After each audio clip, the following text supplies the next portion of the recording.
இதுதாங்க அந்த தூக்கு மேடை. இந்த இடத்துல நிற்கும் போது மரண பயத்தை காட்டியிருக்கும் இந்த இடம் ஒவ்வொருத்தருக்கும். இது தெரிஞ்சு பார்த்தீங்களா, அதுதான் ராணி கோட்டைன்னு சொல்லக்கூடிய அந்த கோட்டை. அதை பார்க்கறதுக்கு ராஜா கோட்டை. இதுதான் அந்த மண்டபம். 8 கால் மண்டபம், 8 கால் அமைக்கப்பட்டிருக்கு. இது இறைப்பாறு மண்டபமாக இருந்திருக்கும். கோட்டைக்கு பக்கத்தில் இருக்கக்கூடிய மலைப்பகுதியில் அமைந்து இருக்கக்கூடிய சுற்றுச்சுவர் இது வந்து கிட்டத்தட்ட 1.5 கிலோமீட்டருக்கு வந்து அமைக்கப்பட்டதாக சொல்கிறாங்க. மேலே போக அனுமதி இல்லைன்னு சொன்னாங்க. கீழே கேட்டால் அங்கே தெரியுது பார்த்தீங்களா, அதான் திருப்பதி மலைத்தொடர். ஆனால் எனக்கு தெரிஞ்சு கோட்டையிலேருந்து நம்ம வந்து பார்த்தீங்களா, அந்த பாதையை தான் கைதிகள் வந்து உள்ளேருந்து கொண்டு வந்திருப்பாங்க. சந்திரகிரி கோட்டை ஆந்திர மாநிலத்தில் சித்தூர் மாவட்டத்தில் திருப்பதியிலிருந்து சரியாக 16 கிலோமீட்டர் தொலைவில் இருக்கக்கூடிய சந்திரகிரியில் தாங்க இந்த கோட்டை வந்து அமைந்திருக்கு. 11ஆம் நூற்றாண்டு காலகட்டத்தில் ஒரு குறுநில மன்னரால் இந்த கோட்டை வந்து முதல்ல நிறுவப்படுதுங்க. அதுக்கு பின்னாடி வந்த விஜயநகர அவர்களுடைய ஆட்சி காலத்தில் இந்த கோட்டை வந்து விரிவுபடுத்தப்படுதுங்க. பிரம்மாண்டமான மதில் சுவர்களால் கட்டப்பட்டு இந்த கோட்டை என்பது பாதுகாக்கப்படுது. இந்த மலையோடைய அடிவாரத்தில் ராஜா கோட்டை, ராணி கோட்டைன்னு சொல்லி 2 கோட்டைகளும் கட்டப்படுதுங்க. முக்கியமாக இந்த கோட்டை வந்து விஜயநகர பேரரசுடைய 4வது தலைநகரமாகவும் இந்த கோட்டை வந்து செயல்பட்டு இருக்குங்க. இந்த இடத்துல பார்க்க வேண்டிய விஷயங்கள் நிறைய இருக்குங்க. இன்னைக்கு நம்ம பார்க்க போகிறது, இந்த கோட்டைக்கு பக்கத்தில் மலையோட உச்சியில் எதிரிகளை தண்டிப்பதற்காக ஒரு தூக்கு மேடை வந்து அமைக்கப்பட்டு இருக்குங்க. அதுவும் பொதுமக்களுடைய பார்வையில் படும் வகையில் வெட்ட வெளியில தான் இந்த தூக்கு மேடை வந்து அமைந்திருக்கு. அதை பற்றி தான் இந்த வீடியோவில் நம்ம முழுசாக பார்க்க போகிறோம். Welcome to my channel Indian traveller. நான் சிஜே.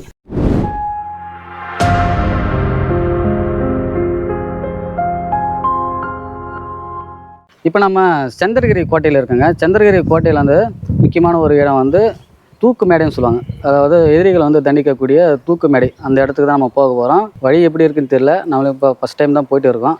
மெயின் கேமராமேனை என்ன பொழப்பு இது, நம்ம வாழ்க்கை எதை நோக்கி பயணமா போய்கிட்டு இருக்குன்னே தெரியலையே. இவர் தான் நல்லா பார்த்துக்குங்க. இப்போ நம்ம மேலே போகலாம். எப்படி இருக்குன்னு தெரியல, வழி ஒன்றா நம்ம பார்த்துட்டு போகலாம். இப்போ நம்ம மெயின் ரோட்லேருந்து வந்துட்டோங்க. மெயின் ரோடு பார்த்தீங்கன்னா தெரியும். இதுதான் வந்து பார்த்தீங்கன்னா கோட்டைக்கு போகக்கூடிய வழி. அங்கேருந்து இங்கே ஒரு காம்பவுண்ட் அமைச்சிருக்காங்க, ஏதோ கட்டிட்டு இருக்காங்க போல இருக்குது. இங்கேருந்து வழி இப்படி போகிற மாதிரி இருக்குது. இந்த வழியாக நம்ம போக போகிறோம். அங்கே இருக்குங்க தூக்கு மேடை, அங்கே இருக்குது. இங்கே ஏதோ ஒரு மண்டபம் இருக்குது. இது 2 தான் நம்ம பார்க்க போகிறோம். அங்கே எப்படி பார்க்கலாம். இப்படி தான் போகணுங்கண்ணா. இந்த வழியே இல்லையாடா.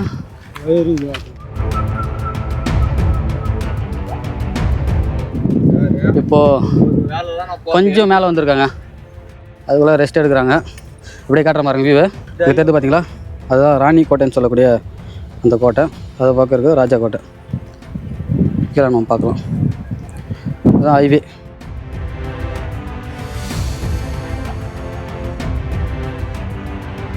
இப்படியே செங்குத்தாக இருங்க. இதுக்கு பாதை இருக்குதுன்னு சொன்னாங்க. நாம் வந்து பக்கத்தில் ஒரு ஊர் இருக்குங்க முன்னாடி. இந்த ஊர்லேருந்து வரணும்னு சொல்லி கோட்டையாண்ட இருந்த செக்யூரிட்டி சொல்லியிருந்தா நமக்கு. நம்ம மலை ஏறி கொஞ்சம் பழகம், அதனால் ஏறிடலாம்ன்றதுக்காக இப்படி ஏறிட்டு இருக்கோம். இங்கே கொஞ்சம் சமதளமாக இருக்குது. இடம் ரொம்ப நல்லா இருக்குங்க பார்க்க. சத்திர மாதிரி ரெஸ்ட் ஹால் மாதிரி. அதாவது இது வந்து ஒரு மண்டபம்னு சொல்கிறாரு. உள்ளூரில் எங்கள் ஆடு மேய்க்கக்கூடிய ஒரு பெரியவர் இருக்குது. அவங்கக்கிட்ட கேட்டான். இந்த பாதை வந்து பார்த்திங்கன்னா கோட்டைக்கு மேலே ஒரு இடம் இருக்குது. அங்கே போகிறதுக்கான ஒரு பாதை தான் இது. அதுக்கு இடையில தான் இந்த மண்டபம் அமைக்கப்பட்டிருக்கு. அது மட்டும் இல்லாமல் இந்த தூக்கு மேடைக்கு வரக்கூடிய ஒரு பாதையாக இருந்திருக்குது. இடையில் இருக்கக்கூடிய ஒரு மண்டபம் அது. சரியான பாதை இல்லைங்க, ஆனால் பாதை இருக்கும் போல் நாம் வந்து பின்பக்கமாக வந்துட்டு இருக்கோம். ஏறி வந்த வழியே சரி கிடையாது. போகலாம், இப்படி வந்தாலும் போகலாம். இது கோட்டைக்கு பக்கத்தில் இருக்கக்கூடிய மலைப்பகுதியில் அமைந்து இருக்கக்கூடிய சுற்றுப்பாதை, அதாவது சுற்றுச்சுவர். இது வந்து கிட்டத்தட்ட 1.5 கிலோமீட்டருக்கு வந்து அமைக்கப்பட்டதாக சொல்கிறாங்க. மேலே போக அனுமதி இல்லைன்னு சொன்னாங்க. கீழே கேட்டால் இருக்கா வழி. இந்த பக்கம் இருக்கா, அந்த பக்கமா, இந்த பக்கமா வழி கண்டுபிடிச்சிட்டாங்க. போய் பார்க்கலாம். நம்ம வர சொல்லியிருந்தா பண்ணியிருப்பாங்க போல. ஒரு சின்ன மண்டபம் தாங்க இது. பெரிய பாறை தெரியுதுங்களா, மேலே பார்த்தீங்கன்னா தெரியும் உங்களுக்கு. அந்த ஒலிகளால் வெட்டப்பட்ட அந்த அடையாளம் நம்ம பார்க்கலாம். மிகப்பெரிய ஒரு பாறையை வந்து வெட்டி பிளந்து எடுத்துருக்காங்க பாறையை. அங்கேயும் பார்க்கலாம். நம்ம மகாபலிபுரத்தில் பார்க்கலாம். அந்த மாதிரி நிறைய அடையாளங்கள் இருக்கும். பெரிய பெரிய பாறைகள் வந்து எப்படி வெட்டுறாங்கன்றது கட்டப்பட்ட கட்டடங்களுக்கு வந்து இந்த சுற்றுச்சுவர்களுக்கு வந்து பயன்படுத்தியிருப்பாங்க. இதுதான் அந்த மண்டபம். வெறும் மண்டபம் தான் இது. அங்கேருந்து இது வரைக்கும் இருக்குது. 8 கால் மண்டபம், 8 கால் அமைக்கப்பட்டிருக்கு. ஒரு இறைப்பாறு மண்டபமாக இருந்திருக்கும். அடுத்ததாக நாம் தூக்கு மேடைக்கு போகலாம் வாங்க. இதுக்கு உள்ள ஒன்றும் இல்லைங்க, போய் பார்க்குற அளவுக்கு எதுவும் இல்லை, வெளியிலேருந்து நல்லா தெரியுது. மரச்செடிகள் தான் வளர்ந்துருக்கு. உள்ள போகலாம், பட் இருந்தாலும் ஒன்றும் இல்லை.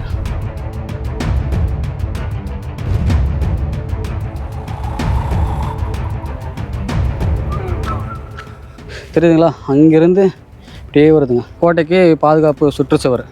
இது ஒட்டு மொத்தமாக அந்த மலையை சுற்றிலும் நம்ம ஹைவேலே பார்க்கலாம். அங்கே ஒரு மிகப்பெரிய மதில் சுவர் வந்து கட்டியிருப்பாங்க.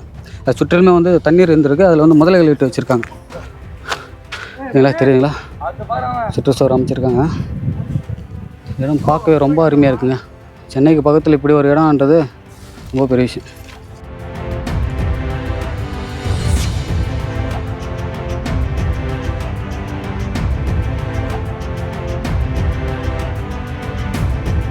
மதில் சுவர் வந்து கட்டியிருக்காங்க. மதில் சுவர் கட்டியிருக்காங்க. அங்கங்கே இடையில இந்த மாதிரி கோட்டைகள் இருக்குது பார்த்தீங்களா? இதெல்லாம் ஒரு காலத்தில் பீரிங் வந்து அமைச்சிருப்பாங்க. இது சின்னதாக இருக்குது இல்லைங்க லைட்டு.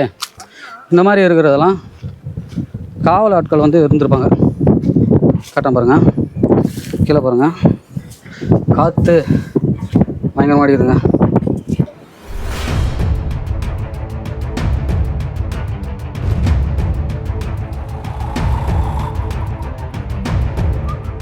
அங்கே தெரியுது பார்த்தீங்களா? அதான் திருப்பதி மலைத்தொடர். நம்ம உலகத்திலே பழமையான 2வது மலைன்னு சொல்லப்படுது.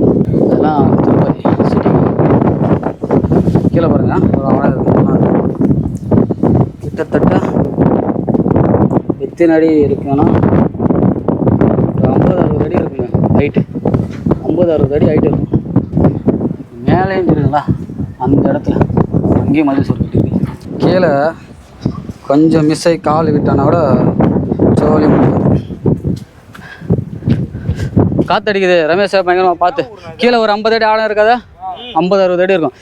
இது இந்த பாதை தான் தூக்குமேடைக்கு போகக்கூடிய இந்த பாதையை இருக்கணும். நம்ம கோட்டைக்கு உள்ளே இருந்து வந்தால் கண்டிப்பாக இந்த வழியில் தான் இந்த தூக்குமேடைக்கு போயிருப்பாங்க. இங்கே இருக்கு பார்த்தீங்களா? ஒரு அழகான ஒரு வியூங்க. சுற்றி பார்த்தோம் ரொம்ப ஒரு அருமையான ஒரு இடங்க. ஃபுல்லாக பாருங்கள், எல்லாமே இந்த மாதிரி தான் மதில் சுவர் வந்து இந்த பகுதியில் அமைச்சிருக்காங்க. இது ரொம்ப ஒரு பாதுகாக்கக்கூடிய ஒரு பகுதியாக வந்து இந்த பகுதி வந்து இருந்துருக்கும். அது மட்டும் இல்லாமல் இங்கே வந்து ரொம்ப முக்கியமான ஆட்களை வந்து அதை எதிரி நாட்டவர்கள் பெரிய பெரிய ஆட்களை கூட போனது தூக்குமேடை தெரியுதுங்களா? அந்த இடத்துல வந்து தூக்கில் இட்டுருப்பாங்க. அந்த சமயத்தில் எதிரிகள் இடம் இருக்கவும் யாரும் வந்துடக்கூடாது. ரொம்ப பாதுகாப்பான ஒரு இடம் இந்த இடம் வந்து இருந்திருக்கும். அது மட்டும் இல்லாமல் வெட்ட வெளியில் தான் இந்த தூக்குமேடை அமைக்கப்பட்டிருக்குங்க. கீழே இருந்து பார்க்கக்கூடிய மக்கள் அனைவருமே பார்க்கலாம். அவ்வளோ தெளிவாக பார்க்கலாம். ரொம்ப உயரம்லாம் கிடையாது. அப்போது அனைவருக்கும் தெரிகிற மாதிரியும் தூக்கில் இடப்பட்டிருக்காங்க. அதாவது தவறு செய்தவர்களை. இங்கே ஒரு மண்டபம் மாதிரி இருக்குது, இதையும் பார்க்கலாம். இது மண்டபம், இது என்ட்ரன்ஸ்ரா. அதுதான் கீழே இருந்து வரக்கூடிய பாதை வந்து இந்த வழியாக தான் இருந்திருக்கு. அதாவது இந்த பக்கம் ஊர் இருக்குது. இப்போது ஊர் இருக்குது. கோட்டைக்கு அதுவும் ஒரு முன்னாடி வரக்கூடிய ஒரு வாசல் தான். இங்கேருந்து வர்றதுக்கான ஒரு என்ட்ரன்ஸ். இந்த வழியில் தான் தூக்குமேடைக்கு வந்து வந்திருப்பாங்க. எதிரிகளை கொண்டு வந்திருப்பாங்க. ஆனால் பின்பக்கமாக இருந்தும் கோட்டையிலேருந்தும் கொண்டு வந்திருப்பாங்க. இதுதான் அந்த சிவர் நம்ம பார்த்தோம் இல்லைங்களா? இது கண்காணிப்பு மேடையாக இருந்திருக்கும். பெரிய கண்காணிப்பு மேடை. மேலே போய் பார்க்கலாம். இதெல்லாம் திருப்பதி நம்ம பார்க்கலாம். அதான் திருப்பதியோட மலை அங்கே தெரியுது பார்த்தீங்களா? இங்கேருந்து இந்த பக்கத்துலேருந்து ஒரு பாதை இருக்குங்க. இதில் போனீங்கன்னா நீங்கள் அலிப்பிரி வழி வந்து வேறு. இந்த வழியாக நடைபாதையில் போனோன்னா ஸ்ரீவாரிமேட்டுன்னு சொல்லுவாங்க. இந்த வழியாக போனோன்னா ஸ்ரீவாரிமேட்டு எனக்கூடிய இந்த பாதையில் நம்ம நடந்து போகும்போது 1 மணி நேரத்தில் திருமலா மலைக்கு மேலே வந்து நம்ம ஏறி போயிடலாங்க. அதுக்கான முழு காணொலியை நம்முடைய சேனலில் போட்டு இருக்கோம். அதுக்கான லிங்க் நான் கீழே டிஸ்கிரிப்ஷனில் மேலே ஐ பட்டன் என் டிஸ்கிரிப்ஷன் தரேன், செக் பண்ணி பாருங்கள். இந்த வழியாக தான் கிருஷ்ணதேவராயர் வந்து திருமலாவுக்கு வந்து போனதாகவும் வெங்கடேஷ் பெருமாள் வந்து தரிசனம் பண்ணதாக சொல்லப்படுதுங்க. 7 முறை வந்து இந்த வழியாக தான் அவர் போயிருக்கார். ஸ்ரீவாரிமேட்டு வழியாக தான் மேலே போயிருக்காரு. இதுதான் நம்ம என்ட்ரன்ஸ் வழிங்க. நார்மலாக போகிற மாதிரி இப்படியே போகணும் அப்படின்னு சொல்கிறாங்க. ஆனால் எனக்கு தெரிஞ்சு கோட்டையிலேருந்து நம்ம வந்து பார்த்திங்களா, அந்த பாதையை தான் கைதிகள் வந்து உள்ளேருந்து கொண்டு வந்திருப்பாங்க. கோட்டையில் தான் கைதிகள் வந்து அடைச்சி வச்சுருப்பாங்களா, அந்த கான்செப்டில் சொல்கிறேன். இங்கே நம்ம நுழைவாயில்னு சொன்னோம் இல்லைங்களா, வந்தோம் இல்லைங்களா, அந்த இடத்துல மேலே ஒரு அமைப்பு இருக்குது. அதை தான் நம்ம பார்க்க போகிறோம். அப்படியே பாருங்கள். இது ஒரு முக்கியமான ஒரு கண்காணிப்பு மேடையாக இருந்திருக்குங்க. இந்த தூக்கு மேடை அமைந்திருக்கக்கூடிய இந்த பகுதியில் ஒரு முக்கியமான கண்காணிப்பு மேடை.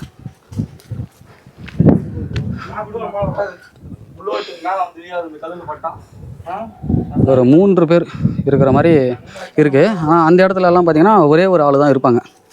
ஆனால் இந்த இடத்துல ஒரு 2 பேர் நிற்கலாம். இந்த இடத்துல இந்த ஒரே ஒரு சின்ன கோட்டை வச்சுருக்காங்க பார்த்தீங்களா. இந்த வழியாக தான் எதிரிகள் வந்து கண்காணிச்சிருப்பாங்க. கண்காணித்து யாராவது தூரத்தில் எதிரி வந்து அவங்க வந்து தாக்கியிருப்பாங்க. அந்த இடத்துல வச்சுருக்காங்க. அதே போல் மேலே போகலாமா?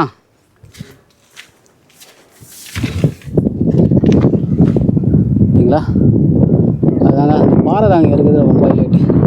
சும்மா தனியாக நிற்குதுங்க. அது இத்தனை வருஷமாக நிற்கிட்டு இருக்கும். திருப்பதி மலையே உலகத்திலே ரொம்ப பழமையான 2வது மலைன்னு சொல்கிறாங்க. அதுக்கு பக்கத்தில் இருக்கக்கூடிய இந்த மலையும் கண்டிப்பாக ரொம்ப பழசாக இருக்கும். இப்போ எத்தனை வருஷமாக இந்த கல் வந்து இருக்கும். வாங்க கடிச்சு தூக்கு மேலே பார்த்துடலாம்.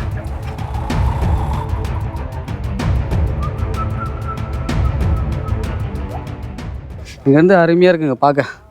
ராஜா கோட்டை, ராணி கோட்டை வந்து ஆக்சுவலி அது ராணி கோட்டை கிடையாதுங்க.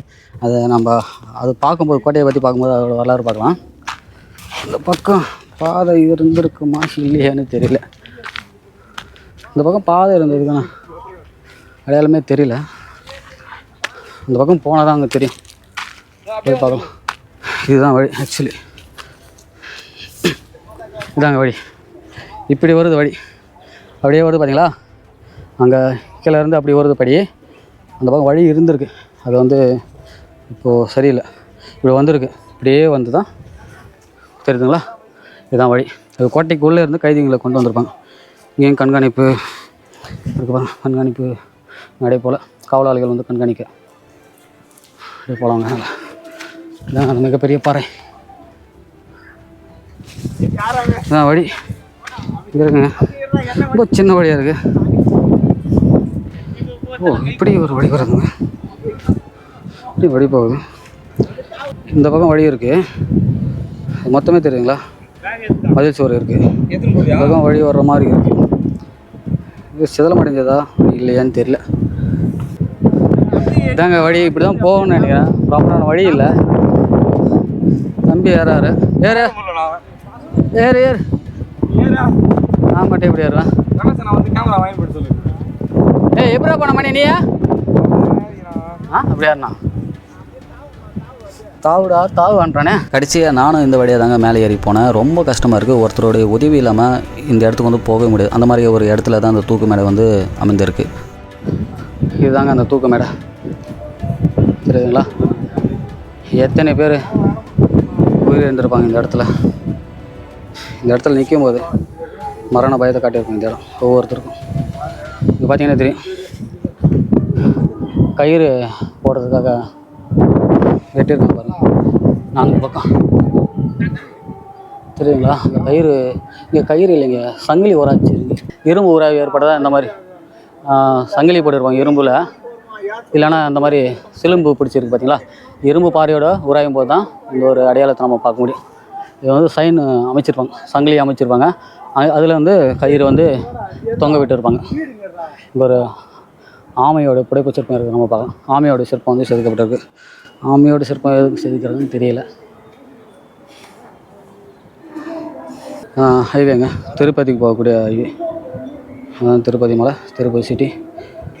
சந்திரகிரி ஊருங்க, சந்திரகிரி ஊர். இந்த இடம் தாங்க பல உயிர்களை வந்து பழி வாங்கிய தூக்கு மேடை. அந்த மதில் சுவர் சொன்னேன் இல்லைங்களா. அங்கே வந்து ஒரு மதில் சுவர் இருக்குது. இதுக்கு மேலே வந்து ஒரு இடம் இருக்குது. அதுவும் கோட்டை பகுதியை சேர்ந்ததா. அங்கேயும் ஒரு முக்கியமான இடங்கள் இருக்குது. நம்ம வந்து பின்னாடி பார்க்கலாம். அதை பற்றியெல்லாம் பார்க்கலாம். இவ்வளோதாங்க இந்த தூக்கு மேடை அமைஞ்சக்கூடிய இடம். தூக்கு மேடை எனக்கூடிய இந்த இடம் 3 விதமாக இருந்ததாக சொல்லப்படுதுங்க. இந்த கோட்டைக்கு பக்கத்திலே திருமலா மலை இருக்குது. இந்த மலைக்கு மேலே வெங்கடேஷ் பெருமாள் அவர்களுக்கு பூஜைகள் நடத்தும் போது இந்த கோட்டையிலும் அதே நேரத்தில் பூஜைகள் நடத்தப்படுவதாக சொல்லப்படுதுங்க. அந்த மாதிரி நேரங்களில் இங்கே ஒரு மணி கட்டப்பட்டு அந்த மணியை வந்து அடித்து வழிபட்டதாகவும் சொல்லப்படுது. அதற்கான எந்த ஒரு ஆதாரமும் கிடையாது. அடுத்ததாக கோட்டையை முற்றுகையிட யாராச்சி வரும்போது இங்கே இருக்கக்கூடிய வீரர்களை எச்சரிக்கும் வகையில் இங்கே ஒரு மிகப்பெரிய ஒரு மணி வந்து கட்டப்பட்டு அந்த மணியை அடித்து வீரர்களை எச்சரிக்கும் வகையில் இங்கே ஒரு மிகப்பெரிய ஒரு மணி மண்டபம் இருந்ததாக சொல்லப்படுதுங்க. அதற்கான எந்த ஒரு கல்வெட்டு ஆதாரமும் கிடையாது. அடுத்ததாக அதிக பேரால் நம்பப்படக்கூடிய விஷயம், அதிக பேரும் சொல்லக்கூடிய ஒரு விஷயம் என்னென்னா, இந்த இடத்துல கைதிகளை வந்து அழைச்சி வந்து தூக்கிலிட்டு அவர்களுக்கு தண்டனை நிறைவேற்றப்பட்டதாகவும் சொல்லப்படுது. அதுவும் பொதுமக்கள் பார்க்கும் வகையில் இந்த ஒரு தூக்கு மேடை அமைத்து தண்டனை வழங்கியதாக சொல்லப்படுதுங்க. அதற்கான எந்த ஒரு கல்வெட்டு ஆதாரமும் கிடையாதுங்க. இந்த மூன்றில் எந்த ஒரு இடமா இந்த ஒரு தூக்கு மேடை இருந்திருக்குன்னு சொல்லி நீங்கள் நினைக்கிறீங்கன்றதை கண்டிப்பாக கமெண்ட்டில் சொல்லுங்கள். அடுத்ததாக இந்த சந்திரகிரி கோட்டையில் நிறைய இடங்கள் பார்க்க வேண்டியது இருக்குங்க. தொடர்ந்து நம்ம பார்ப்போம். தொடர்ந்து பார்க்க நம்முடைய சேனலை சப்ஸ்கிரைப் செய்து இணைந்திருங்கள். இணைந்த பயணிப்போம் இந்தியன் டிராவலர் சிஜேவுடன். History and natural எக்ஸ்ப்ளோவர்.